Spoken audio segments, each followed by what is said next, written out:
that's a medical issue. That's a disorder or illness. If we remove that and we say no, Rob, I agree with you. Okay, people that require wait, people that. You would say that a trans person that doesn't have gender dysphoria isn't experiencing any sort of illness or disorder or anything like that. Colloquially, whatever we would call is synonymous with disorder, illness, something like that. Fair enough? Is that a fair statement? Wait, can you restate that again? Sorry, Yeah. Like you would say someone that's transgender but isn't experiencing gender dysphoria is not experiencing an illness, a disorder, or any synonym with those terms, correct? But not any APA like defined like mental disorder. But wait a minute. That's an unrelenting pill to authority. Like, why is it that only the APA that we should accept? Like, as human beings, we should be able to determine whether or not we're questioning whether or not the APA definition is acceptable. So appealing to them as the authority on whether or not it's acceptable seems to not be a fair supposition, correct? My supposition is that based on your own logic... Wait. You just asked me a question. Don't volunteer your answer. Let me answer you, okay? So why do we accept the APA's definition? Because I feel like it is important in society that we have central bodies that we appeal to when it comes to broadly understanding like these definitions related to our health, because without that, it feels as though we will descend into chaos where everybody is using their own unique definitions or their own unique understandings of mental illness. I think it's probably better that we have a central body of knowledge that we appeal to because it gives us a more consistent understanding of the experience that everybody has in society and gives us the ability to diagnose and treat and accommodate people better. Okay, so if the APA comes out and says, fairness, if the APA comes out and says being gay is a mental illness, you'll say, fair enough. We have to accept that, correct? Yeah, that's where the research goes. Yeah, sure. It doesn't matter if that's where the research goes, because you're saying we can't interrogate the research with common sense or to make sure that it's intellectually consistent because the APA is saying it.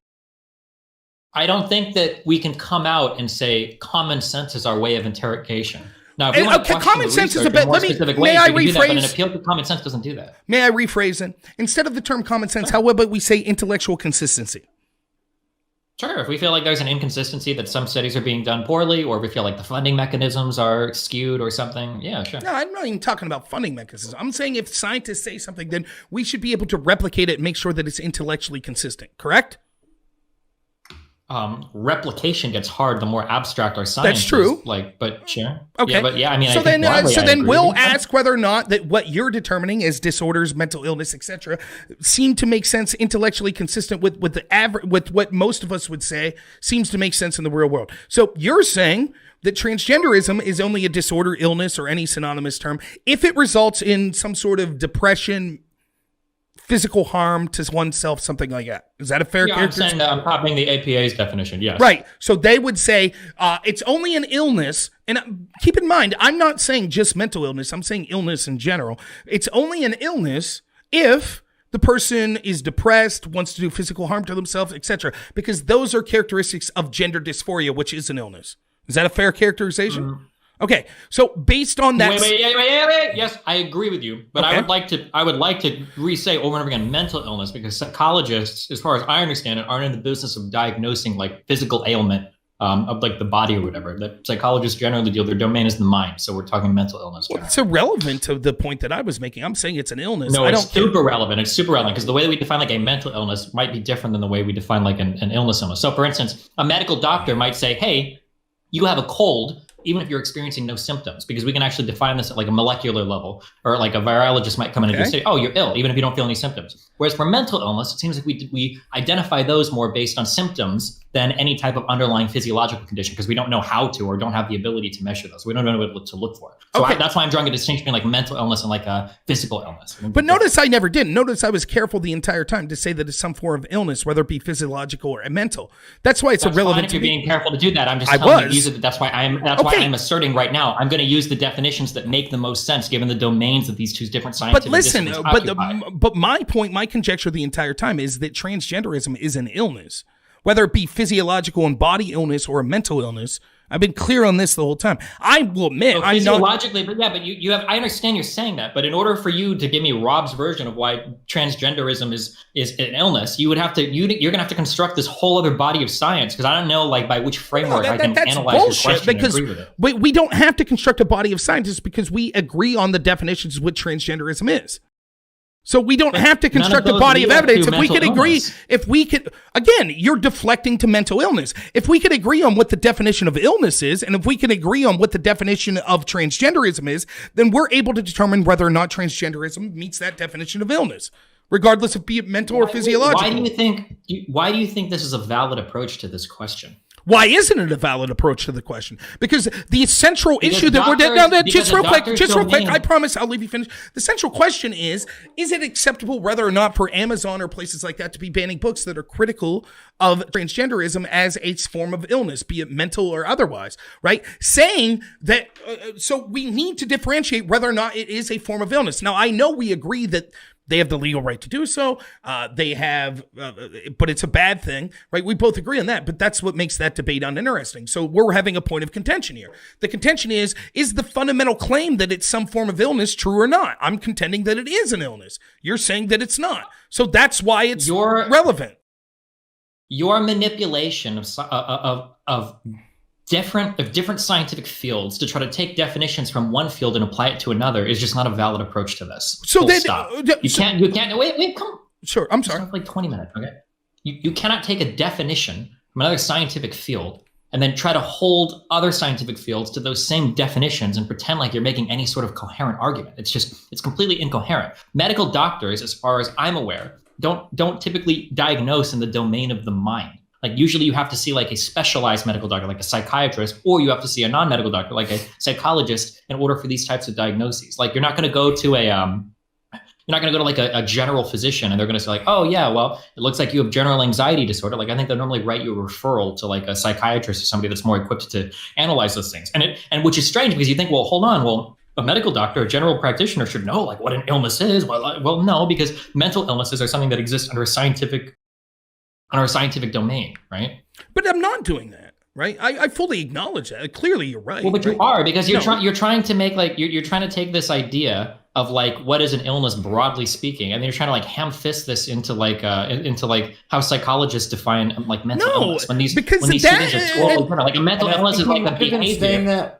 But I think he might have been saying that because of something like what Tiffany was saying earlier, which is why I asked that question earlier, because she called it a treatment. She specifically worded it like a treatment. Exactly. I don't talk about anything Tiffany said or claimed. Okay, those are totally separate. I don't deal in any of that. But let me, if I may respond to you, Destiny. Sure, so here's the deal, right? I wasn't saying, like I explained right out of the gate what my definition was. I didn't mince words about it. I said something, a disorder or something wrong with your body physiologically or mentally that requires some sort of medical intervention. Right? That's what I said. You were like, well, that could be a diet that says that you require vitamins and things like that. No, I was never conflating. The difference is, just real quick, the difference is everyone was trying to say, mental illness. So we were talking about it in that frame, but I was clear the entire time and I said it in my opening statement. I said, whether it be a mental illness or a physiological illness, it is an illness. So I'm not the one saying, I'm just like require. Wait. When you say requires treatment, like that definition is just not. Like, for instance, obesity is considered an illness, but you can't treat obesity. Sure, you can. Diet, exercise, pills. A diet? You think? Okay, then that means that literally every single thing in the world is an illness, Rob. No, that's not true. Every single thing in the world can be treated with something. It's entire bullshit. And so this is the question I wanted to get to when I said, if you give me 5 minutes to question you. So your interpretation is, and correct me if I'm wrong, I'm not trying to straw man you. You say that it's not an illness. Transgenderism is not an illness if you could function perfectly acceptable in society. That's what you said, correct? Without severe gender dysphoria, yeah. Okay, so if I'm schizophrenic and I could function perfectly acceptably in society, I don't have an illness? Schizophrenic is it's considered different. Hold on, let me check. Yeah, it's different, right? Because whether or not something's an illness, it doesn't require on how well you could manage it. Well, you could exist in society as a perfectly normal person. It specifically does. No, it doesn't. No, it doesn't. Mental illnesses are bullshit. Again, we're not talking about mental illness specifically. We're talking about whether or not something's an illness. Therefore, I could be diabetic, manage my diabetes even without medical intervention, and still function in society properly. That doesn't mean I don't have an illness. Like literally, we have Tiffany, which I didn't hear you disagree, say the brain shows up as being in the wrong body. Stop. I'm going to mute you and ban. Stop. I'm not going to own anything Tiffany says. Okay. So stop. Don't try to throw then things let me that she ask says you, at me, do you okay? agree with Tiffany that there's that was scientific the first evidence? time. I don't agree with anything Tiffany said. Don't throw her statements and try to attack I'm them. not. and I'm asking you a question. Answer, okay? It seemed like a reasonable position. I had no reason to disagree with her. I don't care. No, I don't agree with. Let me take Tiffany's name out of it. Do you agree with the people that say that scientists have discovered that there is scientific evidence that show that the brain of a transgender person operates as if it was in the body of someone else? That there seems to be preliminary research that says that. That's yes. right. Okay, so let's take Tiffany's argument out of it. That would seem to suggest some sort of disorder or illness. I don't think that's a controversial statement. If your brain is not matching up with the physical body that you have, if your brain is physiologically not matching up with the body that you have, that is an illness or a disorder.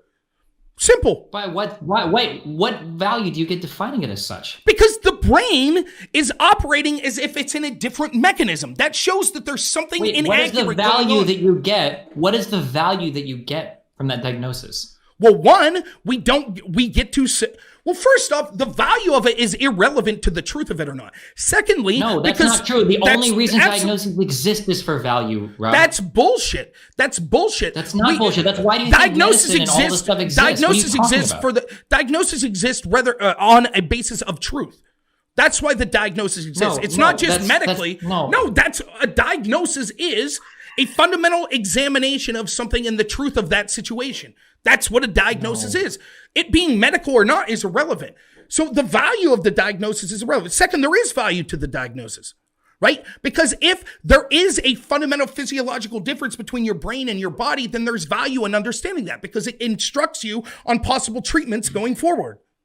Even if you're depressed. So you stumbled onto it, at the end there, okay? So the reason why we have diagnoses, and it's debatable, because I know that some therapists will even debate on whether or not a diagnosis should be made, because it might inhibit a person's ability to get treatment. The reason why we make a diagnosis is because we understand that if we diagnose somebody in a certain way, it helps us find ways to treat some underlying condition. Sure. That's why a diagnosis exists. It's not any pursuit of truth or knowledge. That's totally has nothing to do with why a diagnosis is made. Diagnosis is typically made so that we can get people help for underlying conditions. So my question is the APA has separated out the idea behind gender dysphoria and behind being a trans person.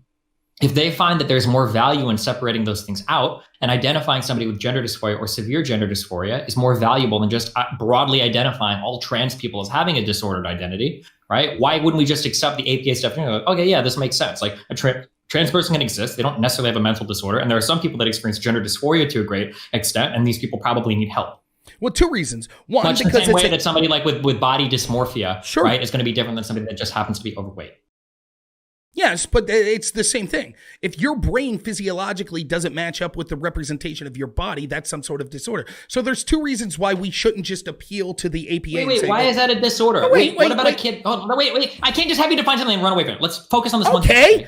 Okay. So when the brain has a mismatch, whatever. What about a person that really wants to be shredded or they fucking want to be like an anime character or something? Okay. Do you just say all these people have a disorder? No. Wanting to be something's different than thinking your body doesn't match up with what your brain identifies your body as being. Yeah, if you look like me and you say, actually, I got a six-pack and I'm shredded, yes, I got a fucking illness. If I say I want to be shredded, that's not an illness. Don't do that though. Wait. But trans people don't just think they have a dick or think they have a vagina. That's not how a trans person thinks. No, they think that there is a biological reality to sex and that their brain is the biological reality opposite of what their body is exhibiting. Yes. Right. But what is wrong with that understanding? Because it's a disorder. It's something different. If as a big fat guy, real quick, let's use your example. So with your example, if I think I'm a shredded anime character, but I'm actually someone who's overweight like I am, there's something wrong. Okay, whether it be mental or physiologically, there's something wrong. Let's just, Rob, it's not, Rob. We're not trying to dunk each other. I want to focus on this, okay? Just this particular thing, okay? My analogy is, let's say that you have a trans person, okay? So you have a male or we'll say we have a female mind and a male body, okay? You have a trans woman, okay? Mm-hmm. Their problem is that they feel as though they would more accurately be represented with secondary and primary female sexual characteristics. That's what they feel. This is a trans person, okay? Okay. Then let's take another person, okay, that is thinking like, man, you know, like I might be overweight, but I feel like I feel like I should be shredded. I think I would look better. It would just make me feel so much better, right? That might be somebody that has like a difference in what they want their body to be. Sure. Now on the trans side, you might have somebody that says, my difference between what I want my body to be and what it is so severe, it's causing me extreme mental anguish that's preventing me from functioning on a day-to-day basis. And then hopping over to the kid that wants to be shredded, he might be overweight and it's affecting his image so severely, it's affecting his ability to have a day-to-day experience. That's the comparison between the two. So you can have a trans person, much like you can have a person with a different body image that isn't necessarily doesn't have an experience with mental illness. It's not inhibiting their ability to function in society. But there could be a trans person with dysphoria, the same way there could be an individual with dysmorphia, where their ability to function in society is inhibited. What's wrong with this analogy? The problem with the analogy is you're misrepresenting the question, because trans people aren't people that want to be a different gender or a different sex. They're people that feel they are the different sex. So it's not a want. No, okay, wait. That's what's fundamentally different. I just gave you a chance to talk. So the difference is this: the person that wants to be shredded everything you say, I'm going to focus on what you just said. So okay, I don't give a fuck. You can ignore it. I try to give you the dignity of listening to what you're saying. So when you're talking about the person that's overweight and that wants to be shredded, that is a want. That's not the belief that I actually am shredded. The person that's transgender thinks I actually am a woman, even though my biology, my chromosomes, my sexual organs represent a man. That's what makes it an illness or a disorder. It's not want, it's the belief that you are. See, it didn't take long. I'm sure you ignored it, but go ahead. Have you ever heard the distinction between gender identity and gender expression? Yes. Okay, so a trans person doesn't think that they have a male body, even if they're female, or a female body if they're male. A trans person feels like their brain is wired more to be that is in a contrary position to what their sex is. Yes. That's the trans brain. Yes? That's a physiological or mental disorder or illness. Yes. Okay, so here's my question for you. Okay. And so far, this seems to be what the preliminary science indicates. Now, it might be different in the future. Let's say that it comes out that trans women actually have like fully fucking female brains and trans men have fully fucking male brains. Would you at that point agree that, oh, wow, it's actually not an illness at all? Like they accurately identified that their mind is actually that of a sex that's different than their body. Would you agree with that, or would you still fight against this called a mental disorder? No, it's proof that it is an illness. It might not be mental, but it's physiological then. Wait, if they're accurately identifying the underlying fact of the matter, that they have a male body and a female brain, what part of that is an illness? It's a fucking disorder or an illness. Your body, there's something wrong that your brain isn't matching up with the representation of your body. It's that simple. Okay, hold on. I'm going to ask you one more time. Yeah, let's say that we knew that you could have a male brain and a female body. Do you think how is that a disorder? Because there is something fundamentally wrong between the connection between the brain and the body.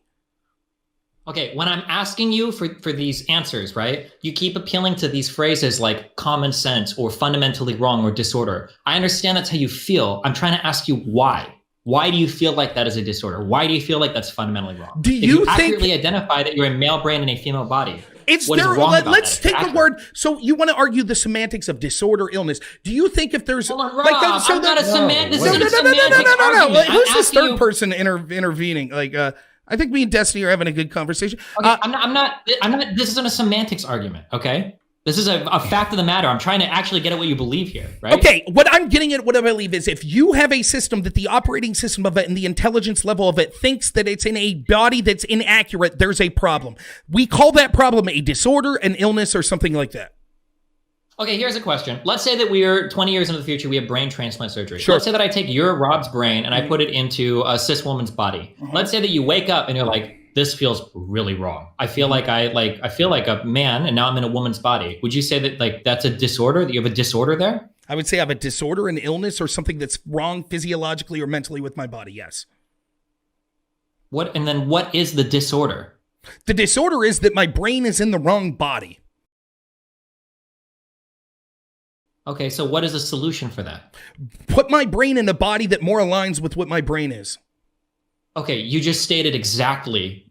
Okay, I love you. You are the most trans-positive conservative I've ever argued with. So that is exactly where have I ever showed that I'm trans negative? What you should do is you need to make the body match what the brain says. So that's why we have things like hormone replacement therapy, sex reassignment surgery. It's to make the body match what the brain is experiencing. So what you just said is right. But so again, like, where is this argument? Because I say that, and this is the exact argument that you're actually making my argument for me. So the reason that in addition to all the reasons you stated why banning these books is wrong, the fundamental reason other than that is that it's true. That if we're going to say that people require medical interventions to get into the body that they relate as, that's a medical issue. That's a disorder or illness. If we remove that and we say no. Rob, I agree with you. Okay, people that require people that require medical interventions in order to alleviate the dysphoria have a mental illness. It is called gender dysphoria. Okay. So if I don't believe, so if I say my brain's a female brain, but it's in a male body, but I don't want the surgery or the drugs, I don't have a disorder or an illness. That's wrong. I just am choosing to not get treatment for it. Such as if a schizophrenic person says... Do you think that there's a fundamental difference between a guy that wants to kill himself because he's overweight versus a guy that's overweight and he recognizes it's kind of unhealthy, but it's whatever? Do you think there's a difference between these two people, or are they... Both have medical problems, though. Yes. But they don't both have mental illnesses, right? Again, you're conflating the term illness with mental illness. Okay, I'm asking you. There's one guy, he wants to kill himself because he's overweight, and another guy is he's okay with overweight. Would you say the former has a mental illness and the second doesn't? I would say yes. One has a physiological illness and the other has a physiological and mental illness. Okay, so if a trans person doesn't experience extreme gender dysphoria and the other trans person does, wouldn't we say one of these people has a mental illness and the other doesn't necessarily have a mental illness? One has a physical illness and the other has a mental and physical illness. Okay, that's great if this is where we've got you, okay? So you agree What do you mean where we got? This is where I started. Isn't a mental illness. Now you're saying it's just a physical illness, correct? This is where I started. It's an illness. You could call. I'm not scientific enough to understand. Specifically, a physical illness, right? Well, here's what I'll say about it. I don't know, right? You admit that being trans significantly could be a mental illness. What percentage of trans people do you think? I'm saying that. No. What percent? Just out of curiosity, you don't have to give me an exact, but if you had to guess, what percentage of trans people do you think experience gender dysphoria? If I had to guess, I'm going to go ahead and peg it right at 50%. I would say it's way more than that, but fair enough. I don't have proof of that. I would say that many trans people I would say it's harder is because now we're seeing more and more people come out as trans as we become more accepting of it. It's entirely possible in the past that there were way more trans people, but they didn't really experience gender dysphoria, so they didn't make as huge a deal about it or kill themselves. So it's possible that the numbers are really matched by the so that's fine. Not be my wife. Okay, so let's start. Let's do this. Define gender dysphoria. Hold on. Gender dysphoria is the anguish that arises from the difference between your gender identity and your sexual presentation. Okay. So if you feel as though you have the gender identity of a male, but your presentation, your primary and secondary sexual characteristics are female, then the anguish that results in the disconnect between those two things drives you to like depressive states of mind and inhibits your ability to function. That's gender dysphoria. Would you admit to me, and maybe you won't, but I would say this, would you share my belief that the anguish is subjective? Of course. Okay. I'll go a step farther and I'll say there might be some societies, potentially, where a person might be trans in this society, maybe in another society, maybe they wouldn't necessarily. Maybe the gender roles or maybe the configuration of male or female in a society is so different that maybe some people would. That's entirely possible, sure. Okay, so then here's the problem. I don't understand how it's possible to be transgender without gender dysphoria, because anguish could be so subjective. For example, I'm someone who's overweight. I'm actually, though, I hope, I could be wrong, based on the fact that I have a newborn child, I have the best wife in the world, I'm a happy person. I don't feel like I'm depressed or suffer anguish from the fact I'm overweight. My problems with being overweight are more like sleep apnea, other problems, like physiological problems. But I don't know that I have mental anguish over it. But the fact that I know that I'm overweight and there's part of me that's concerned about it would be some small level of anguish, correct? Mm-hmm. Okay, I don't know then how you could identify and saying my brain's in the wrong body, but I have no reservations whatsoever about that. How many trans people do you legitimately think that's the case of? Wait, I didn't get the step here. So in terms of you having like a little bit of discomfort. Right, that's like, anguish. That would be a therapist wouldn't identify that as being a mental illness, right? There are more specific criteria. So my understanding is that generally speaking, when it comes to mental illness, criteria are going to be like, can you hold down a job? Do you take care of yourself, right? Do you wash yourself? Are you able to maintain an apartment? And then do you have like relationships, or are you unable to form and maintain friendships? But that's not the definition you read. That's not the definition you read.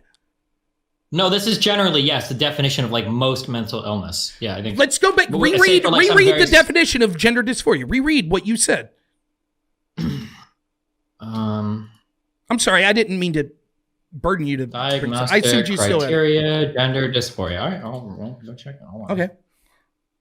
Psychiatry.org.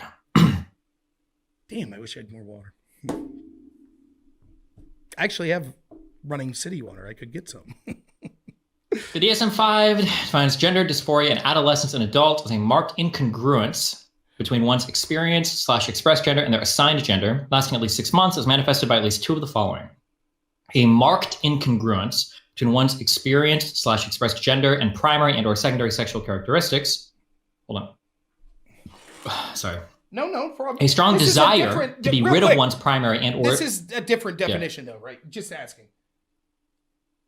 What? This isn't... I'm sorry. This isn't the definition. These are the diagnostic criteria. Okay. I'm sorry, my bad. Because I thought because when I'm telling you in terms of like not being able to hold down a job, this is how people diagnose these. Well, I just asked because I asked you for a definition and you read one, and this is different. I don't mind that. That's fine. I just wanted to clarify for my own. Well, I can give you the definition. It's up a few paragraphs if you want. I'm sorry. The term transgender refers to a person whose sex assigned at birth, i.e., the sex assigned by a physician at birth, usually based on external genitalia, does not match their gender identity, i.e., one psychological sense of their gender. Some people who are transgender will experience gender dysphoria, which refers to psychological distress that results from an incongruence between one's sex assigned at birth and one's gender identity. There you go. Okay, so how do you experience, so according to that definition, how can you be transgender and not experience an incongruence from one's assigned sex at birth, but the way you identify? I mean, how can one person be overweight but not experience gender dysmorphia? No, that's not the question. That's not the question. It seems the central position of being transgender is that you feel there's an incongruence with what your brain thinks with what your body represents. That seems to be not every incongruence causes a great distress to you. But like again, the definition, earlier, right? The mental anguish, mental anguish can be subjective, right? I might get a school paper back and I get a C and that's fine. And the guy next to me might get a B and he might want to himself, right? Like people experience things in different ways. Right? That's absolutely true. But the definition you just read to me didn't talk about levels of anguish. It said experiencing an incongruence. But this is how we interrogate. You ask me, how do we interrogate? Just to be clear, it says refers to psychological distress. Okay, read the sentence you just read. Read the sentence you just read. You just read a paragraph and you said transgender is X, gender dysphoria is X. Read that again. The term transgender refers to a person whose sex assigned at birth does not match their gender identity. Some people who are transgender will experience gender dysphoria, which refers to psychological distress that results from an incongruence between one's sex assigned at birth and one's gender identity. Okay, so I will admit that the term distress is what we're hinging this on then. Sure, but if because we go down to the diagnostic criteria, we can probably figure out what... But let's hammer down on it. You would admit that every trans person experiences this incongruence, the second part of the definition, correct? I think by definition, the incongruence is what it means to be a trans person. Right. Yes. So now we're saying that the key difference between gender dysphoria and just transgender is merely having distress. So again, we use the term anguish before. Exactly correct. Yeah. Okay. Yeah. We used the term anguish before. Now we're using the term distress. Right? Would you admit, okay, hold on. Just to be clear, if you want it, you said you have a master's in English. You're playing semantics games now. I don't have a master's in English. I will say that yes, now I'm using distress instead of anguish, but I believe that these words are corollary to one another. I don't disagree with you. I don't disagree. In my position, but listen. First off, my master was in speech communication. Second, I'm not disagreeing with you. I'm just trying to. Okay, so yes, we are using distress now, but anguish, I believe, is a good synonym for distress. Yes, I agree with that. I'm not trying to. That's not what I'm trying to do, right? But I'm saying that's the defining term. You have to experience some sort of anguish or distress. So that's where my question comes into effect. And I'm glad you agreed they're synonymous because I think it helps my position more. You've already admitted that the mere fact that I say, I should lose some weight is the definition of some, albeit small, level of anguish, correct? Not correct, no. Okay, so then how would you define distress or anguish? It's a discomfort that arises from a thought. Okay, so you would argue that only 50% of trans people have a discomfort from rising from the thought that their brain's in the wrong body. Okay, hold on. That number is a complete and total guess. I have no fucking idea. I'm not going to let you beat me over the head with that number. You asked me to give you a guess. I have no fucking idea. I don't know. Let me be clear. Let me be clear. I'm not holding you to that number specifically, but I'm trying to argue that that's the overwhelming majority of trans people. That's what I'm saying. I don't give a shit if it's 50% or 50%. I don't know. No. It certainly is. Like and this is what no. You can't say that. You can't say that, Rob. You don't know. Well, that. but this is what I'm talking about: the denial of common sense and the denial. And like I understand you say, well, common sense can't be defined, but we understand. I'm gonna make an. Hold on, real quick, because you keep doing this. So I'm gonna tell you why common sense doesn't work. Okay, so. I personally, I don't have a very strong identity with my gender. I don't really give a fuck if I'm a man or a male or if I was a woman or a female. Honestly, in terms of how I view myself, it really doesn't make much of a difference to me. I don't strongly identify as being male. Now, as of recently, I've come out and I've said that I'm non-binary because it gives me a lot of armor on Twitter and because technically that makes me trans. So I can't be transphobic anymore, okay? I don't blame However, I think that is an accurate summary of how I relate to my particular gender identity. Now, it is possible, and because I am non-binary, that's technically a subset of trans, right? So I am considered a trans person. Now, it is possible. Now, I don't feel any fucking anguish or any dysphoria over whether or not somebody calls me male or somebody thinks I'm fucking female or woman. That's just something I just don't really care about. It is entirely possible that there are a lot of other people that feel that way. And they might even be trans women or other non-binary people that just don't have that strong of a dysphoric feeling related to their gender identity. Now, if that's the case, now going on my personal experience and going about common sense, it's totally possible that there are way more non-binary people out there or even trans people that just don't feel so strongly attached to their gender identity or expression that they have anguish or distress over it. That's why I gave you 50%. It might be that that number is way high. Maybe it's like 90% of trans people experience it. And it might be that that number is actually way lower. It might actually be 10 or 15%. Maybe the human mind is more fluid than that. And maybe only a few people get super hungry. I don't know. That's why I literally guessed 50% because I have no fucking idea. Okay. So there's a lot to say about this. First off is we understand that like under this definition, and I understand you've already said this, then the argument that trans women are women is totally bullshit. You would agree with it?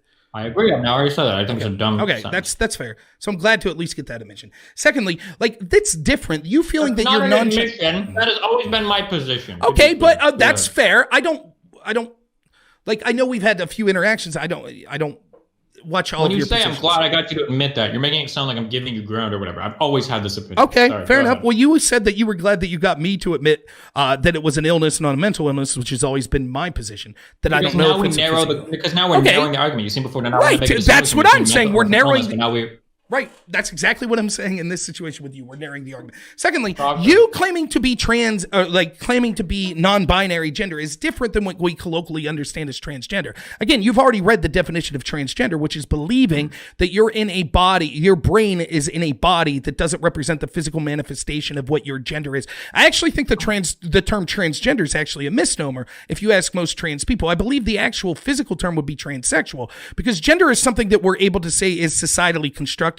I think it's a bullshit semantic argument, but fair enough. That's the way it's defined. Gender is semantically constructed, but sex is biologically accurate. So the overwhelming majority. I don't. Go ahead. Okay, let's back up and define some things. Okay. So transsexual, I think, is just a deprecated term. I don't think anybody uses transsexual anymore. I know it feels like an insult. I agree. Well, I mean, we can call it, but I'm just saying the term is deprecated. I don't think it gives us a good idea of what does transsexual even mean? It's more accurate. Transgender seems to express an idea. What? I think transsexual is more accurate to what most transgender people actually believe. Okay, I guess you can feel that, but if you literally, everyone's going to be confused by what you're saying. Okay, is the difference between sex that sex is biological reality and gender is a social construct? Would you agree with that?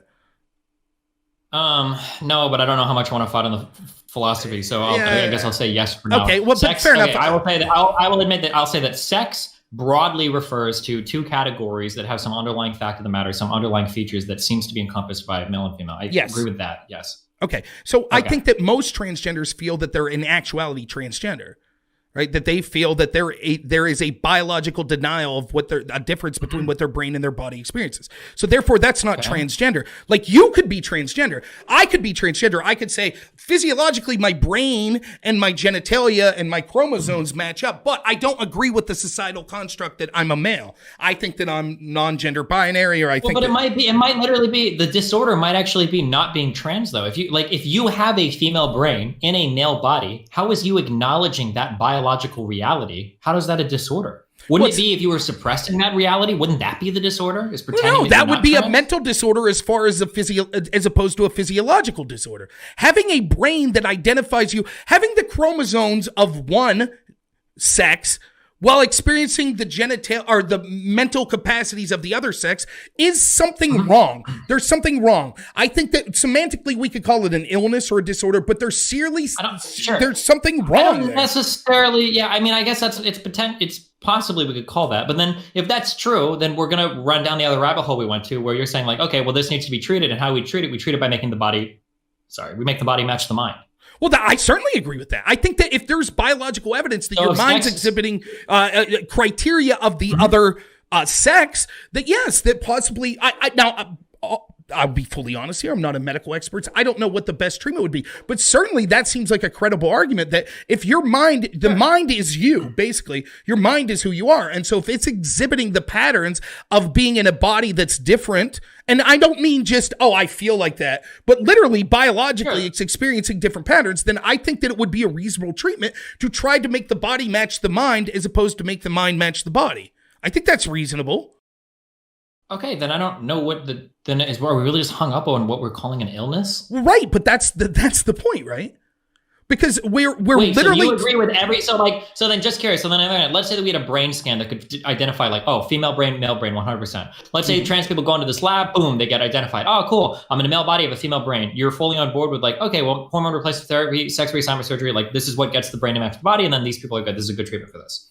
Yes, now listen, I will give a brief caveat here. That science needs to exist and be proven. But yes, if that science exists and be proven, I would have no problem with that whatsoever.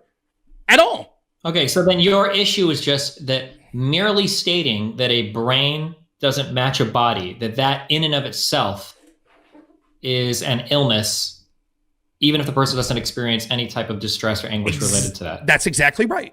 And that's why I think that it's dangerous to censor books that are talking about it being an illness, because it is an illness. Would you say that for instance, being gay or being a lesbian, would you say that these are mental illnesses? No. Why not? Because they have to do with sexual preferences and not saying that your brain physiologically doesn't match the biology of your body. Okay, but they physiologically match something. They would match the physiology of a trans person, right? But no, they wouldn't. Being gay doesn't. That's an absurd statement. Being gay doesn't match the physiologically of being a trans person at all. It's completely two different things. Sure, but we have these underlying physiological purposes to breed, right? To have children, right? Why wouldn't you say that a gay person has a mismatch here in this drive, which is a form of illness? Because sex isn't a drive strictly for procreation. Right? That's not what it is. It's also a drive for personal enjoyment and pleasure and things like that. Well, and sure, that's a byproduct of it, but the most important part is reproduction, right? But that doesn't matter what the most important part is. That's like saying people have a mental disorder that masturbate. Well, no, it's because it deploys endorphins and a physiological sensation that's deemed pleasurable for the person doing it, right? Your preference, you're not an illness for being gay or for being lesbian any more that you'll be an illness for preferring gingers or for preferring dark-skinned people or preferring people with beards. These are just sexual preferences. They're not physiological reality. Because it's a difference. Go ahead. I'm sorry. Wait, why would you have an illness then for preferring that your body look a different way? It's not preferring your body look a different way. That's elective. That's totally different. That's not what trans people believe. They don't prefer that their body look a different way. They sincerely believe that their brain cognitively doesn't match up with the sex of their biological reality. You keep calling that an illness. Okay, we have to come on. You keep saying that they believe this thing, and you're trying to make it sound like that belief might be wrong. But I've already granted, and you've already granted me that belief may in fact be correct. If that belief is correct, right? I'm operating on the problem with them. So real quick, let me say two things. If the belief's incorrect, then they have a mental illness. If the belief's correct, they have a physiological illness. If their brain literally is not matching up with the body that they're represented in, that's a physiological illness. That's different than preferring a particular person for sex. That's completely different. Okay, so let's say that you're overweight and you desire to go to the gym to bring your body more in line with what you would want your body to look like. Would you say that person has an illness that they're treating with diet and exercise? No, it's not a deal of want. That's where you're fundamentally misunderstanding this issue. Trans people don't feel I want to be a woman. If you're a trans man, if you're a man who wants to be a trans woman, trans people feel I am a woman. That's different than a want. Okay, we're obfuscating. They say I am a woman. They're saying that I have the identity of a woman. Right. My mind is a woman, not the body. Their brain is a woman. People that are overweight aren't saying, I actually have the brain of a physically fit person and my body doesn't match up with it. They're saying, hey, I would like to get in shape. That's different. Well, no, that's the exact same thing. So no, a person with a body that's overweight might say, I don't feel like my identity is being overweight. I don't like this identity. So I'm going to take steps to change it, to bring it more in line with how I see myself. Right? Why wouldn't a trans person be able to do something similar? Like, I have the mind of a man, I'm in a woman's body. Like, maybe I can take actions in order to bring my body more in line with what my mind would want to see myself as. Because it's not an issue of want. They truly believe that their brain, or I don't want to get like spiritual, but they believe their brain or their spirituality, their soul is that of the opposite sex of what they identify as.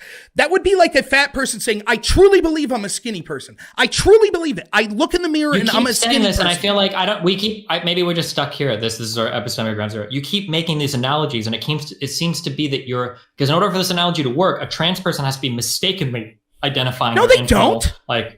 No, they don't. Yeah, because you keep saying that an overweight person feels like they actually are like somebody that's ripped or something. Like, a trans person doesn't believe that they actually have the body of the person that they're like trans. Okay, let me ask you this, and if you believe that, do you think that like someone like me, an overweight person, if I think I'm actually skinny, I have the brain of a skinny person? If you think no, I would say there's a problem because you're not actually skinny. Right, and you're not actually a man if you think you're a man and you're a woman. Your brain might be that of a woman. No. So you keep trying. So what you're doing is you're sneaking this in. So you're saying like, well, they're not actually a man. But when you say man, there's two halves to this: gender identity and gender expression, or gender identity, and the way that they like present their gender presentation, right? You keep trying to say, well, they're not actually this when you mean one, but you've already like admitted the other. So like, yes, they know, like a trans person doesn't believe that they actually have a different body. They just feel like they have a different mind. So they want to change the body to match the mind. No, they believe that literally, you heard Tiffany talk about this. They believe that their brain literally is the brain of the person with the biological reality that doesn't match the biological reality of their sexual organs and chromosomes. But that brain could exist, but that we've already admitted that could be the case. You might have a that could be the case, and it's still a disorder or an illness. There is no fat person that has the brain that biologically represents as that of a skinny person. That doesn't exist. There are fat people that say, I would like to be skinny. I'm just saying that like, if we see ourselves in a certain way in society and we take steps to like alleviate that, we wouldn't necessarily say the person is disordered or ill because they take steps to like bring that congruence into existence. Well, we would say that it's not a mental illness. We would say that there is a disorder of physiological reality that's an illness, being overweight. All right, Rob. All right. Do you have anything else you want to talk about? I don't know. I don't know. If there's nothing you want to talk about, I guess I could leave. Let me ask you this, if you don't mind, on a personal note. Yep. Like, go quick, because I got to leave. Go for it. Oh, well, if you got to leave, we talk about it some other time. That's fair. I just want to say this. I have no hard feelings to you at all. I know we disagree in everything, but I don't have any hard feelings. So thanks for talking with me, I guess. That's all. All right. Have fun, Robbie. Yep, Bye. Take it easy.